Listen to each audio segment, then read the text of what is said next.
Welcome to the Deep Dive. We're here to plunge into these really fascinating stories and pull up the knowledge you need so you feel truly well-informed. Exactly. Today, we're taking a journey really into the world of startup founders. We're looking at how they built, billion-dollar brands and these lasting legacies. Yeah, often from starting points that seem, well, almost impossible, right? Right. We've been digging through some compelling excerpts from founders' journeys, building billion-dollar brands and legacies. And our mission really is to uncover those surprising facts and the core insights. What does it really take to turn an idea into something with undeniable impact? And, we all kind of know that classic, how I built this story, the struggle, the breakthrough, the big win. Yeah, we are. But what's really gripping about the stories in founders' journeys is how they get specific.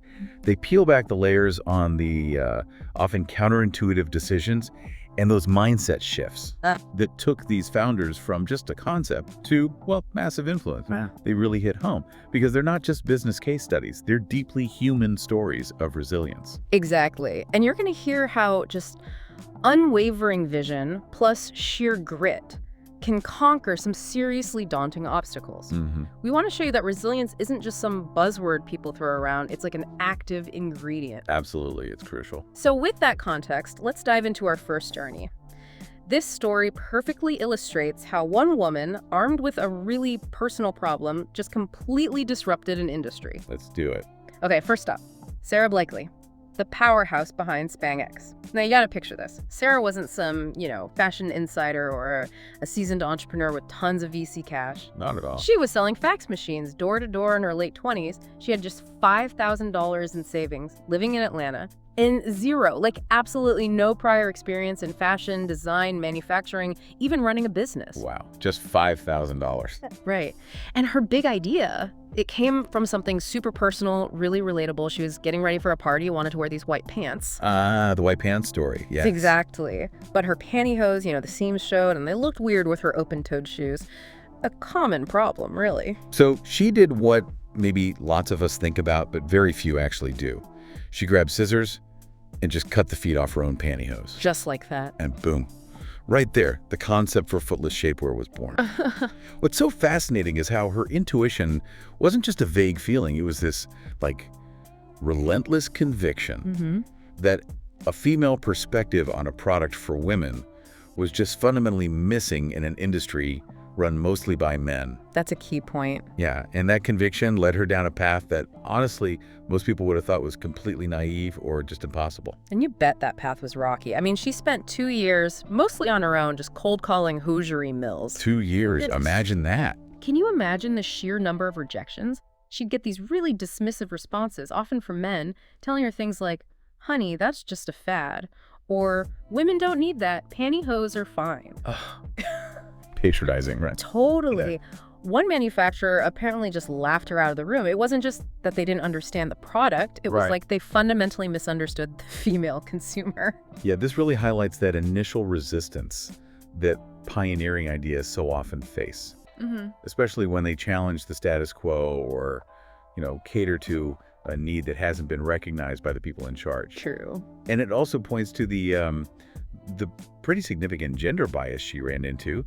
They couldn't see the demand because, well, they didn't have the problem. Exactly. So Sara, with no legal background, mind you, decides to patent the product herself, which is an incredibly tough and complicated process most people would outsource immediately or just avoid. Definitely. It was this act of fierce independence, really, just born out of pure necessity. So after just countless no's, literally being told to, go home, something really unexpected happened. A glimmer of hope. She cold called a mill in North Carolina. Okay. And finally, a female mill operator on the other end of the line actually decided to back her vision. That must have felt huge. Huge. A massive personal breakthrough. It validated her instincts against all those guys who said no. But the real game changer, the thing that put SPANX on the global map. This is the big one. Oprah Winfrey featured SPANX on her favorite products list back in 2000. And it wasn't just random luck. Apparently, Sara sent a basket of products with a handwritten note straight to Oprah's stylist. Smart move. Yeah, explaining her personal journey and her belief in the product. Okay, so let's connect this to the bigger picture. Sara Blakely didn't just make a product, she built a billion-dollar brand. And get this, without taking a single dollar of outside investment. She became the world's youngest self-made female billionaire at the time. Her story offers some really powerful takeaways. First, trusted your intuition. It's more than just a gut feeling. For Sara, it was this unwavering belief in needs she personally felt. That let her push past all the expert advice. Right, the conventional wisdom. Exactly. Second, not being afraid of what you don't know. That can actually be a huge advantage. Her lack of industry experience meant she wasn't trapped by its rules or limitations. She wasn't burdened by how things are done. Precisely. She questioned everything, forged her own path instead of just conforming. And finally, her resilience and persistence. Those 2 years of cold calls, patenting it herself, all the rejections that ultimately outweighed any lack of experience, it was her sheer will that made it happen. It really is remarkable how her quote-unquote inexperience actually seemed to free her up. She wasn't hemmed in by the norms. She just saw a problem and went after a solution relentlessly, even when the experts said she was wrong. That's a profound lesson right there. Absolutely. Okay, so from disrupting fashion, let's pivot now to a really different landscape media, cultural identity. Here, Nusrat Durrani faced equally tough, though maybe different kinds of barriers. Yeah, a different kind of challenge. Our second example is Nusrat Durrani, a Pakistani-American media exec, and the visionary behind MTV Desi. And like Sara, Nusrat didn't have previous experience launching, niche TV networks. Right. His core idea came from spotting this huge cultural gap in American media. He saw this large, growing group of young South Asians in the U.S. The Desi youth. Exactly, the Desi youth. And they just weren't seeing themselves, their stories, their culture reflected or really understood in mainstream TV. A feeling of invisibility, maybe. For sure. So he envisioned and then pitched MTV Desi, a youth-focused network specifically for this cultural void, a place where Desi youth could connect with their dual identity, American and South Asian, through music, fashion, stories. That sounds pretty cutting edge for the time. It really was. A pioneering idea in its own right. It aimed to define and celebrate a specific identity within mainstream media, not just push for assimilation. But those kinds of pioneering ideas, especially around cultural representation, they often face their own unique hurdles, don't they? Oh, absolutely.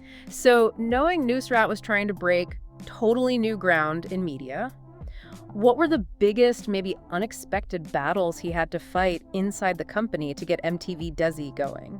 Well, he definitely ran into significant cultural resistance within the corporate system at MTV.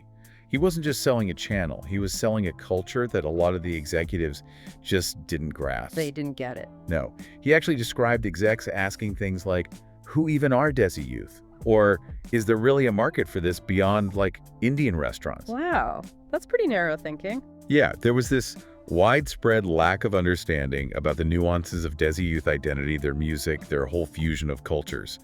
And that made it incredibly hard to get traction, secure funding, get visibility internally. It kind of mirrors the skepticism Sara faced with manufacturers, actually. Interesting parallel. Yeah, it wasn't a physical product they could hold. It was this abstract idea of identity and belonging that needed a lot of convincing. But despite those struggles, that corporate inertia, he did eventually get the green light from MTV leadership. He did. And MTV Desi launched officially in 2005, which, looking back, was really ahead of its time in focusing on identity-driven content.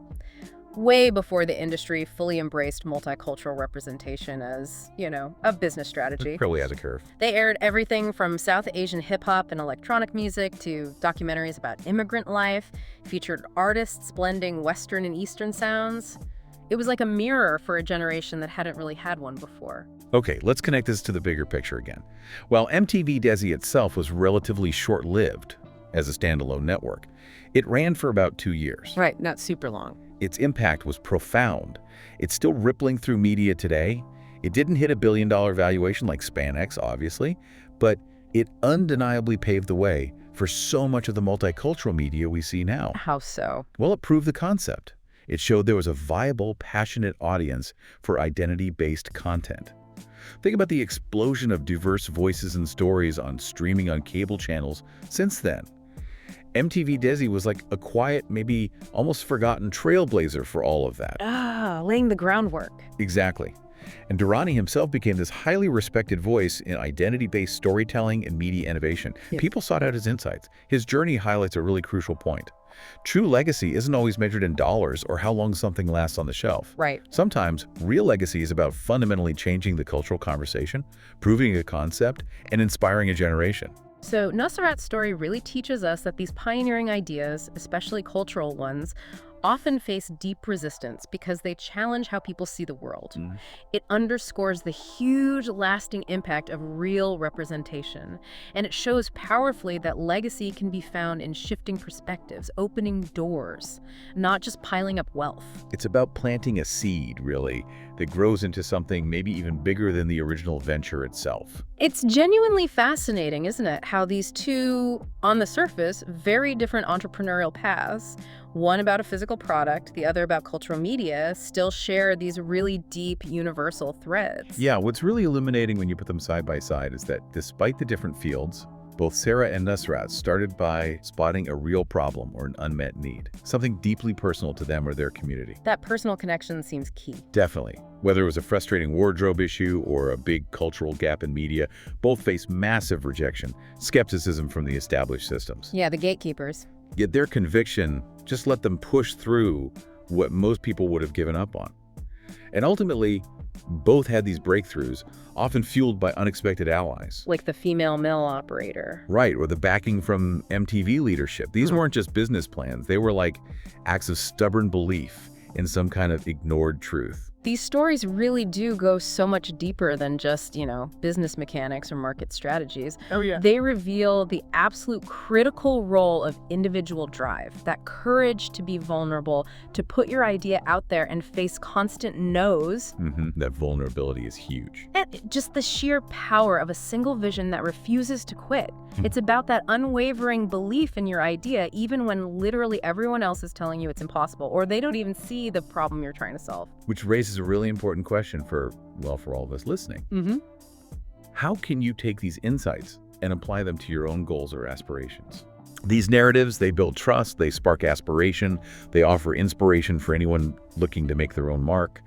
They remind us the path is never straight. Definitely not linear. And often, the biggest wins come from unexpected places and through just relentless, sometimes lonely effort. It boils down to finding that authentic need, trusting your unique viewpoint, and then just having the sheer tenacity to see it through, no matter how many times you hear no. That really is the core message we wanted to get across today. Yeah. The incredible, almost like alchemical power of a simple, intuitive idea when it's combined with that unwavering persistence. It can create massive impact. Whether that impact ends up being a multi-billion-dollar brand like SPANX that reshapes an industry. Right. Huge scale. Or a lasting shift in cultural representation like MTV Desi. Yep. Proving that news stories matter and have a place. The underlying principles, vision, resilience, genuine problem solving, they stay the same. So, as you think about this deep dive we've taken, maybe consider this. What seemingly small, intuitive idea or unmet need in your own world, maybe one you've dismissed as too niche or too hard, might just be waiting for your unique blend of persistence and vision to bring it into the world. Let that thought marinate a bit. We really hope these journeys inspire your own pursuits, whatever they might look like. Join us next time for another deep dive.